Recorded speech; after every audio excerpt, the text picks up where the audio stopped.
Good evening, everyone. I just want to remind people that if you want to do call to the public, you need to fill in one of these blue cards that you get in the foyer and hand it to Lisa here at the end. We'll start the meeting in about 3 or 4 minutes.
Okay.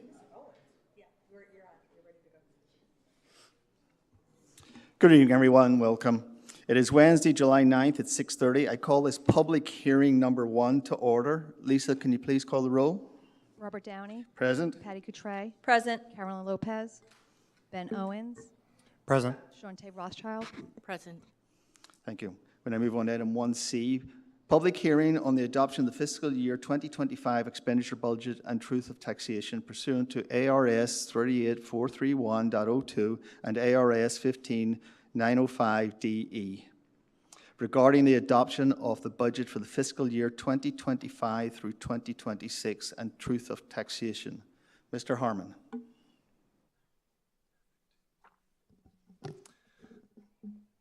Good evening, President Downey, members of the Governing Board, and Dr. Lotman. The purpose of this presentation is to review the fiscal year 26 budget. Let me first point out some highlights. I'd like to mention that when we proposed this budget, the state had not yet approved their budget. To adhere to our board meeting schedule and statutory deadlines, we proposed a budget on preliminary forms released by the Auditor General with a number of conservative assumptions. The state approved a budget on Friday, June 27th. The assumed 2% increase at the base level was approved, and these highlighted 3 funding cuts were actually not cut and were approved to continue in the current budget. That's around $500,000 of one-time monies and around $600,000 of ongoing. We're not allowed to change our budget from proposal to adoption. Instead, we'll capture this additional budget capacity in a September budget revision. The M&O budget is based on current year funding, and we're anticipating a growth of 375 ADM. Our average years of teacher experience is greater than the state's average, and we qualify for additional funding. Some further highlights and celebrations of the budget: we continue to invest in site-based leadership and decision-making through multiple funding sources. Included in the budget is to maintain current benefits with no cost increase for employee medical insurance while adding an employee wellness program. It provides a 5% salary increase for all staff and some additional compensation increases for selected classified staff. It increases the teacher base rate from $54,000 to $56,000 and includes $2.6 million of additional staffing. Here's a summary of our available funds and expenditure plan for operations. The details of this plan were discussed at governing board meetings in January and February. This summary is of the capital budget and expenditure plan, showing remaining funds of $1.2 million to roll into future needs.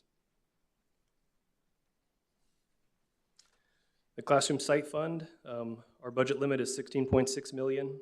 We have a total expenditure plan of $9 million towards teacher salaries. We should end this fiscal year with around $7.6 million in reserves for classroom site fund. This budget includes a $5.6 million levy for adjacent ways to cover the proposed expenditure plan. We have an estimated ending balance of just over $19.1 million, adding the $5.6 million levy to reach a budget limit of just over $24.8 million. On the expenditure plan, Kate number 1, on and off-site costs at $3.8 million. Planning ahead for on and off-site costs of Kate number 2 of $3 million will allow us to levy more next year if needed. Farrell Road construction estimate is $17.5 million, $500,000 for parking lot projects throughout the district. The summary slide reviews the budget limits of the funds in our budget. The combined budget limits for these 4 funds is over $138 million. This table shows the date of our tax rates tied to the budget adoption. These are unofficial numbers since Pinal County has not yet calculated the official levy through the treasurer. Every category of the tax rates are decreasing due to increased property values in Maricopa. I want to just point out a few highlights.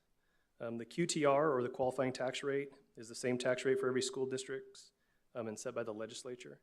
The QTR is part of the equalization funding formula meant to ease the burden of funding for school districts with less property value. Our total budget derived from the state funding formula is $84.5 million. Due to the equalization formula, the burden of that budget is spread around the state. Of the $84.5 million, only $17 million comes from our local property tax, and the other $67.5 million comes from the state general fund. All of the primary categories are decreasing. Our total primary tax rate is decreasing by 74 cents. Our secondary tax rates are also decreasing. The total secondary tax rate by 7.5 cents. The unofficial tax rate for the bond is below our current level, which was the goal for our bond sale, which is great news. And overall, the district tax rates are decreasing by 81 cents, which means next year each homeowner will see a reduction in taxes of about $81.81 per $100,000 of limited home value. I'm happy to take any questions that the board might have or that the public may have.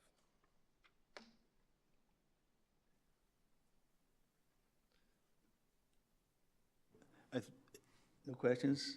Thank you, Mr. Armour, but I think I need to call out 1D and just officially say the public can actually come up and make comments and ask questions from the dais or from the speaker if they want to. Nope. Okay, looks like that. Thank you very much, Mr. Harmon. We now move on to item 2, adjourn public hearing number 1. Motion to adjourn. Second. Lisa, we have a motion and a second. Shante Rothschild, Aye. Ben Owens, Aye. Patty Coutre, Aye. Robert Downey. Aye, so moved. We're now adjourned public meeting hearing number 1. Now move on to item 3, public hearing number 2. A public hearing on a board policy 4-411 pursuant to ARS 3634-3601 regarding proposed policy to address Jake's Law. Ms. Pastor. Thank you, President Downey. Good evening. This evening's public meeting number 2 is a part of the process required by Jake's Law. Jake's Law was passed by Arizona legislature in 2020 and is currently in effect. It creates the Children's Behavioral Health Services Fund, an $8 million state allocation to cover behavioral health services for uninsured or underinsured students referred through schools. Under Jake's Law, we must make school-based referrals to agencies that contract through Access or contracted providers. You must adopt certain public policies. These policies must include an annual opt-in process for parents, a parent survey after services are provided, a list of participating providers on our website, and an annual reporting of those survey results back to Access. Jake's Law requires school districts to adopt these policies before making referrals to behavioral health services or Access contracted providers. And we will be returning at the July 23rd board meeting for further review and possible adoption of policy 5411. This is our opportunity to publicly discuss the policy and procedure. Yeah, so just let me officially say we're on item 3 now, which is the public comment. The public can come either to ask questions or make comments from the dais. Thank you, Ms. Pastor. I'm sorry, I have Oh, just, sorry. just a general question. So is this an annual adoption? We would I know only we're be not required adopting to it right now. adopt the policy once. The parts that would be annual would be the annual opt-in process for the parents. Okay, thank you. Apologies, Ms. Rothschild. Oh, no I didn't- problems. It didn't was a see you out of the corner of my hesitancy. eye. She was already almost gone, Okay, so thank you. all right. No other comments? All right. Now move on to item 4, adjourn, public hearing number 2. So moved. I'll second. Lisa, we have a motion and a second. Shante Rothschild, Aye. Ben Owens, Aye. Patty Cotray, Aye. Robert Downey, Aye, so moved. We might move on to item 5. Good evening, everyone. It is Wednesday, July 9th at 6:40. I call this meeting to order. Lisa, can you please call the roll? Robert Downey, Present. Patty Cotray, Present. Carolyn Lopez, Ben Owens, Present. Shante Rothschild. Present. Thank you. We now move on to item 5C, Pledge of Allegiance. I've asked Mr. Verdugo to lead us in the pledge.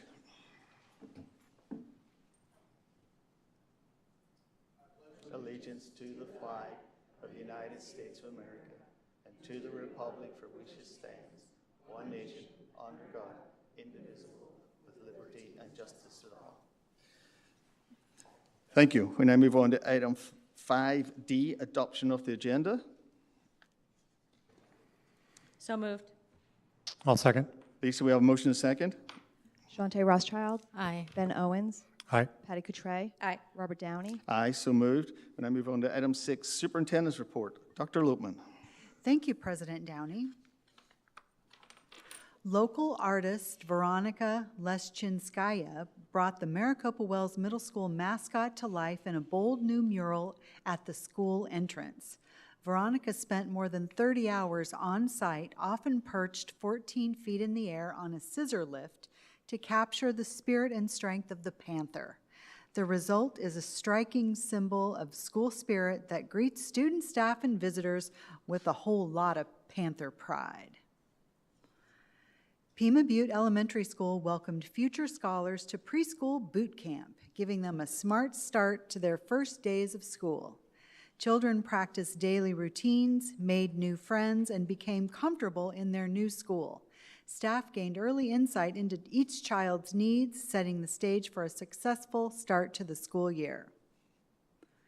Students across Maricopa Unified School District continue to perform at a high level on AP placement, advanced placement exams. At Maricopa High School, 70% of students pass their AP exams, with several courses exceeding both state and global benchmarks. AP Research, AP Seminar, and AP 2D Art and Design each achieved a 100% pass rate, well above Arizona and global averages in all 3 subjects. At Desert Sunrise High School, AP pass rates also continued to rise. Notably, 90% of students passed AP European History and 78.6% passed AP Government, with both courses surpassing state and global pass rates. Congratulations to all. This summer, 40 MUSD teachers completed Spalding training to strengthen reading and writing instruction. Their commitment underscores our district-wide focus on effective, research-based literacy practices. And there's a great picture of our Spalding teacher, our certified teacher, instructor. Strong reading instruction sets the pace for a successful year for every single student.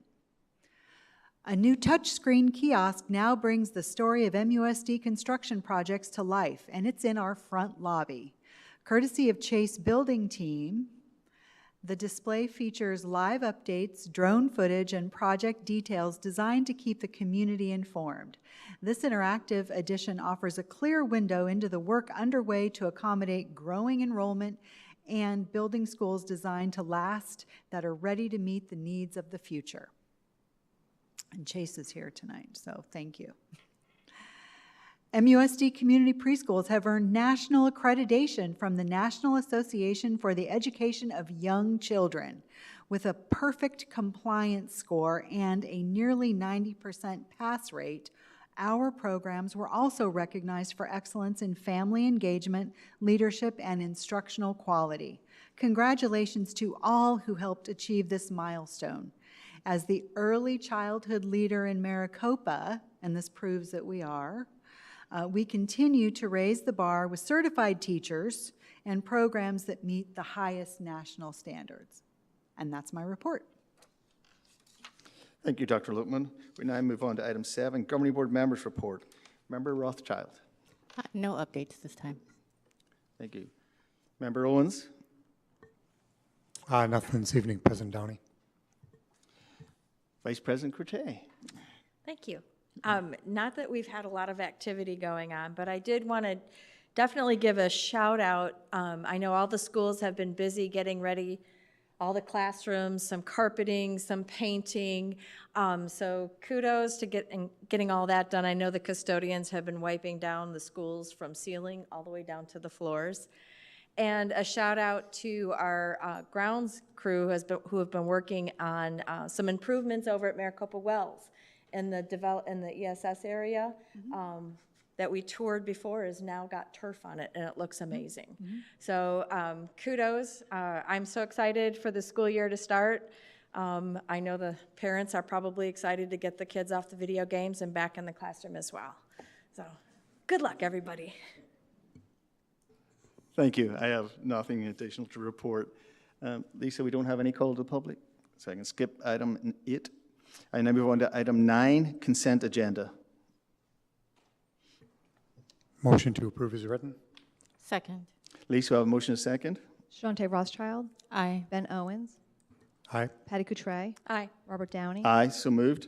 We now move on to item 10, action items, specifically 10A, discussion and possible approval of the personnel schedule. Mr. Backett. Thank you, President Downey, members of the governing board, Dr. Lohman. We have the personnel schedule in front of you this evening. I'll be happy to take any comments or questions you have at this point in time, and then I have some introductions as well. Ms. Coutray. Yeah, you kind of knew, huh? Yeah. All right. First off, thank you for working on the new position, the PAC Theater Manager. You're welcome. So I just want to clarify, though, that position is just going to be for facility rentals, not for school activities. My understanding is that we will have somebody in-house that will be able to cover those duties if and when they need someone to run sound and lighting at the school site for school events. Yes. So, all right, so, and this is why I just wanted to clarify, because the funding source says the facility rental fees. Correct. So that position is only going to be used for facility rentals only. That is my understanding. Okay. Because if it was M&O funds, we need to assign it to a level. Understand. Okay. Thank you. Thank you for working on that. I really welcome. appreciate it. Couple of other things that I have, and I'm going to caveat this by saying this has nothing to do with the individuals. This is strictly positions and budgets, okay? And the concern for our students, okay?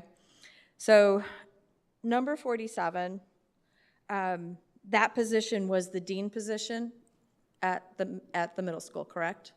That is correct. And we are changing it to a TOSA position. It is going to be a TOSA position in the initial stages, yes. For the entire year? We're going to be working with that individual on credentialing, and our hope is that we can make that a Dean of Students assignment, yes. Okay. Because my concern is, you know, we're going to ask this individual to do dean-level work at a teacher contract pay. I just want to make sure that we're prioritizing that, number one, and number two, that that position is 100% invested into that school, because I do believe that school deserves that dean position. I think the students and the staff deserve that support as well. So I just want to make sure that going forward, that that's being taken care of and we're not taking advantage of anybody.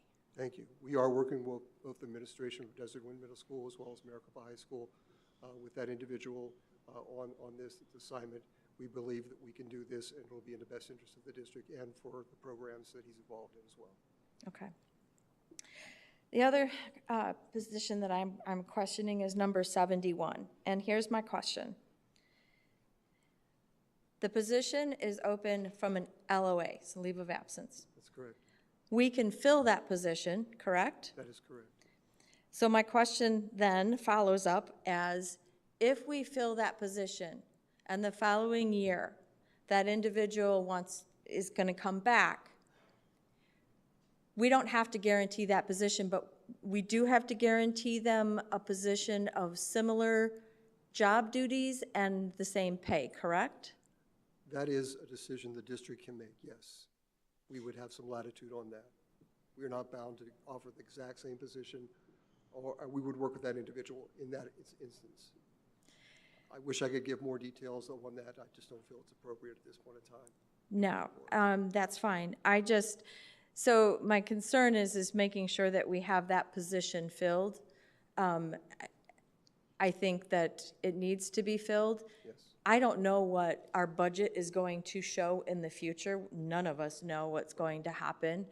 And we may not be able to create another position. And so I'm really concerned on that one. I'm torn on that one. I think the position should be open. And just Vice President Coutre, we are going to have that open. We will be filling that role for this next school year. Okay, well, we're going to disagree on that one. Thank you. Okay, thank you. And just to follow up, so what is the position for 71? This is a counseling role in the district. Thank you. You're welcome.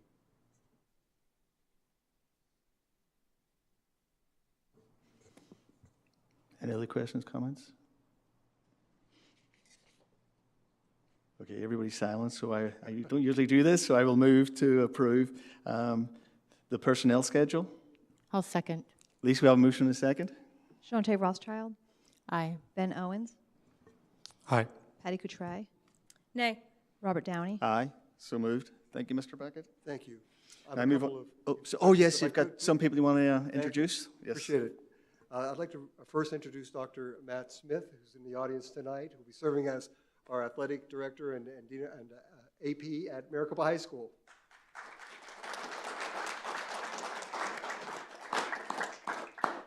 And then someone who probably doesn't need to be introduced, but we're going to do it anyhow, Mr. Tevin Rutherford, who will be serving as Dean of Students at Desert Wind Middle School.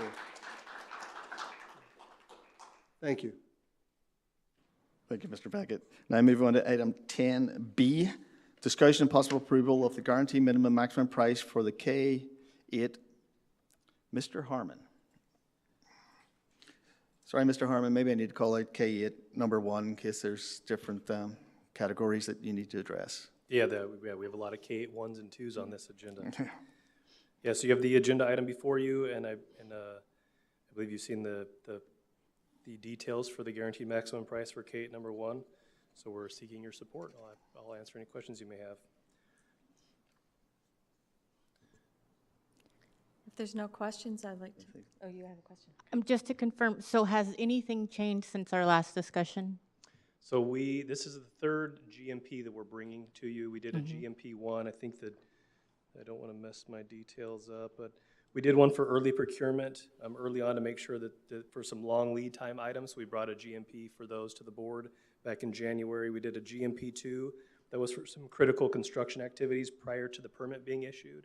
Now all of the permits are issued, they can mobilize on the site, and we're ready to start. So the teams have enough of the construction documents, have done all the pricing. This is the final GMP for the scope and balance of the budget. It's within budget. So this is the final GMP that we're bringing to the board. Thank you. Mr. Harmon, so question, and I deal with this every day in my paid job, is tariffs. They change almost weekly, it seems. And just this week, there was some crazy, the entire construction world, again, was turned on its head. So just kind of curious, how are we handling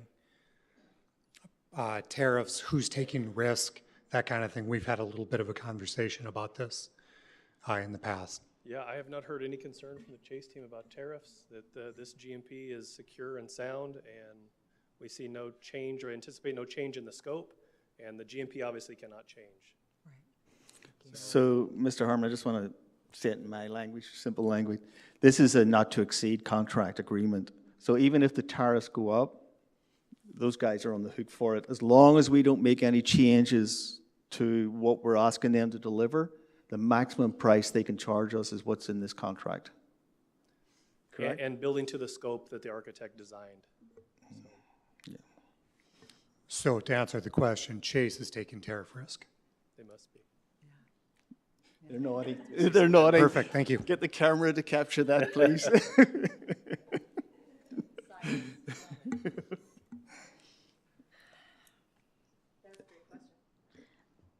Since there's no other questions, unless Mr. Downey, you have one? Nope. I'd like to motion that we approve the guaranteed maximum price for K-8 number 1. I'll second. Lisa, we have a motion and a second. Shante Rothschild, Aye. Ben Owens, Aye. Patty Cotray, Aye. Robert Downey. Aye, so moved. I'm going to say thank you, Mr. Harmon, but you're going to be here for a while. Now move on to item 10C, discussion and possible approval of request for architectural services for the K-8 school number 2. Yeah, so these next three items are related. First is selecting the architect, which, let me just make sure I get their name correct here. It's, where are you on my paper? GHC Orcutt Winslow. They've also changed their name to Grace, but this original proposal was under GHC Orcutt Winslow. It's the same teams that we've had, our team has not changed. So we're happy to continue working with Orcutt Winslow. And yeah, any questions you may have, I'm happy to answer. And then if not, we can roll on to the next two. I don't have any questions. Make a motion to approve. Second. Lisa, we have a motion and a second. Shante Rothschild, Aye. Ben Owens. Aye. Patty Cotray. Aye. Robert Downey. Aye, so moved. We now move on to 10D, discussion and possible approval of request for project management services for K-8 school number 2. So again, keeping the same team we've had for K-8 number 1 is selecting facility management group for our project management services. I'd like to make a motion to approve. Second. Lisa, we have a motion and a second. Shante Rothschild, Aye. Ben Owens, Aye. Patty Cotray, Aye. Robert Downey. Aye, so moved. We now move on to item 10E, discussion and possible approval request for award and CMAR contract for school K-8 number 2. So we did go out for contract for construction manager at risk. We received 4 or 5 proposals. We had an evaluation committee that's structured based on statute, an architect, a contractor that's not bidding on the project, and some district representatives. And the committee selected Chase Building Team to bring to the board for approval for K-8 number 2. If there's no questions, I'll motion to approve. I'll second. Lisa, we have a motion and a second. Shante Rothschild, Aye. Ben Owens, Aye. Patty Cutray, Aye. Robert Downey. Aye, so moved. Now move on to item 10F, discussion and possible approval of the fiscal year 2025-2026 adopted budget. Mr. Harmon. You've seen that presentation maybe 100 times, at least it feels that way. So this is the final action to approve our adopted budget for fiscal year 26. I have no questions. I'd like to move that we adopt the budget as submitted. I'll second. Lisa, we have a motion and a second. Shante Rothschild, Aye. Ben Owens, Aye. Patty Cutray, Aye. Robert Downey. Aye, so moved. Thank you, Mr. Harmon. Now move on to item 10G, discussion and possible approval of revised policies 1-401 and 5-303. Ms. Pastor. Thank you, President Downey. These suggested policy revisions come from a law signed on April 18th, 2025, and will take effect statewide in September of this year. So prior to this evening, we were partially in compliance. We've already been asking parents during online registration to about their directory information. Specifically, it's a list of 17 items. And minor changes such as also putting this language in our student handbooks and adding this on our website will bring us into full compliance. So those are some of the details that you see in the suggested policy revisions, and that will bring us into compliance. So just to clarify, we're just bringing our policies back into, so they follow statute for September, correct? Correct. Has there been any repercussions since we haven't been in compliance? We have been in compliance. The law goes into effect in September. Thank you.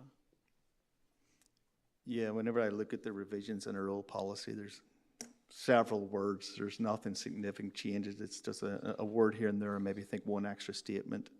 So we were in compliant with the old policy. It's just the policy, or sorry, we were in compliant with the old law. It's just the law changed slightly, and it will come into effect in September. So we're getting ahead of that change. You mentioned there were some things that parents needed to do. Is that correct? You mentioned that those deliverables, is it something that would be cause any hardship or anything that parents would need to know about in advance? No, I don't think so. We are currently asking them if they would like to opt out of this directory information, which includes items such as their address, awards or distinctions, and then military, sharing information with the military, for example. So these are things that parents have been able to opt out. The addition is that in addition to asking them during online registration, we will also put it on the website, and we will also be putting this more specifically in our policy. Thank you. So my question is, as a parent that's already registered a child for school this year, is there additional opt-in or outs that parents will need to do before September so that we maintain compliance? No, in anticipation of this going into effect and knowing the priority of doing this while we have the opportunity and everyone is doing the online registration, we added some categories. But we have been for some time asking parents if they would like to opt out of directory information. Yep. Perfect. All right, thank you. If there's no other questions or comments, I'll make a motion to approve. Second. Lisa, we have a motion and a second. Shante Rothschild, Aye. Ben Owens, Aye. Patty Cutray, Aye. Robert Downey. Aye, so moved. We now move on to item 10H, discussion and possible approval of revised policy 403 and 5305. Ms. Pastor.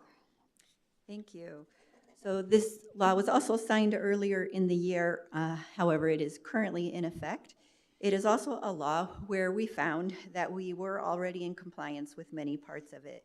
For example, our student handbook has long stated that cell phones and electronic devices must be turned off and put away as soon as students arrive on campus. They are not to be used at any time during the school day unless identified for instructional purposes by the teacher or special circumstances.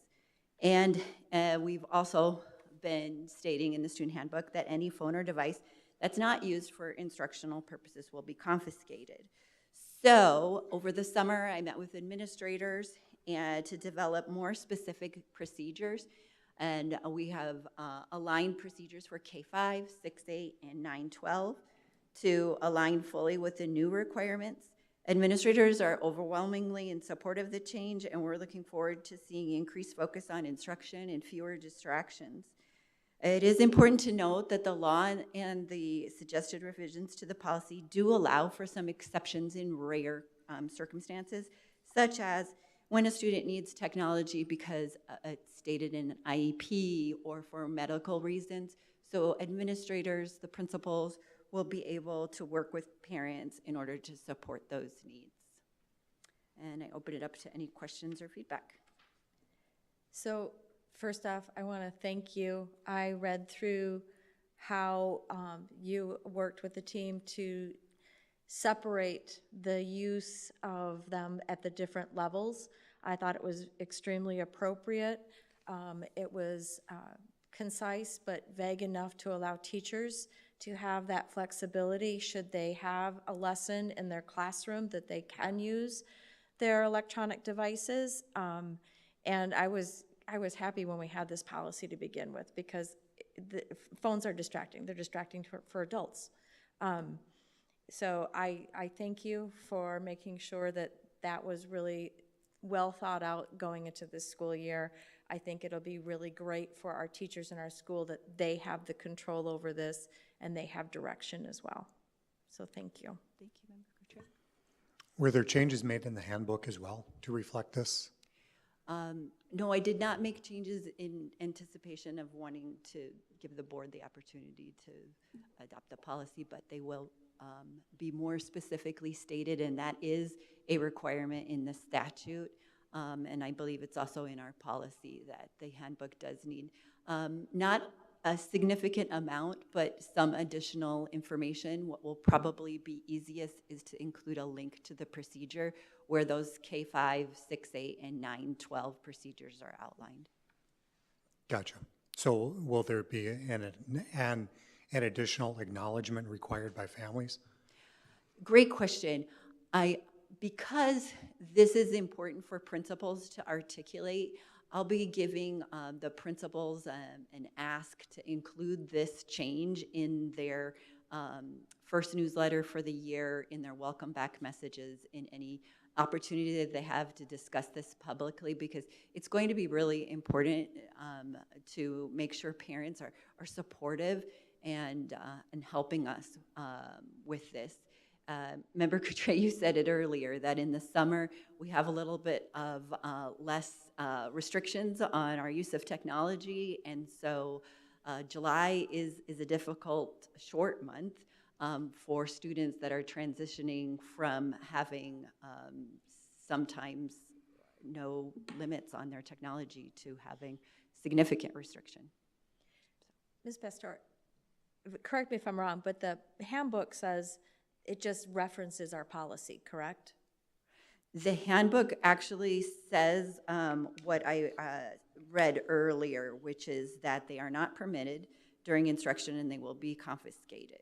Okay, but it nowhere in our handbooks does it reference this specific policy and procedure.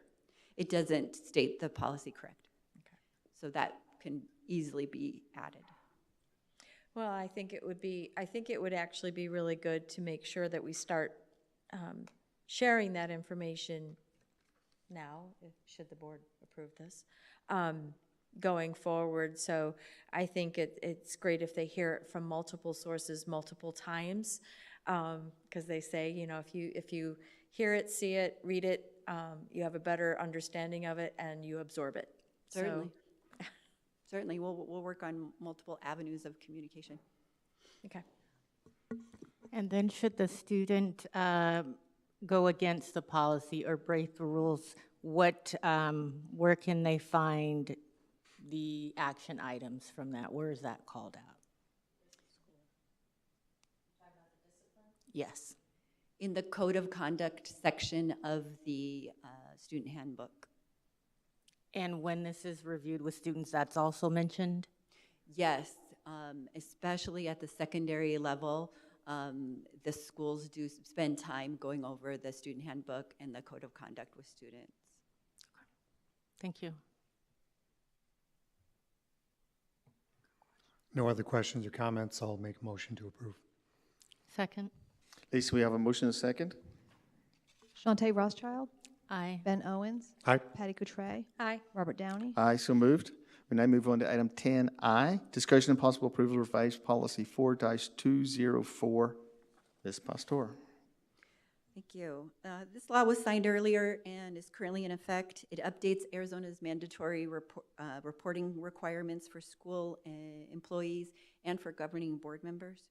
District staff and board members must now report suspected child abuse directly to law enforcement and the Arizona State Board of Education, reporting, or Department of Child Services.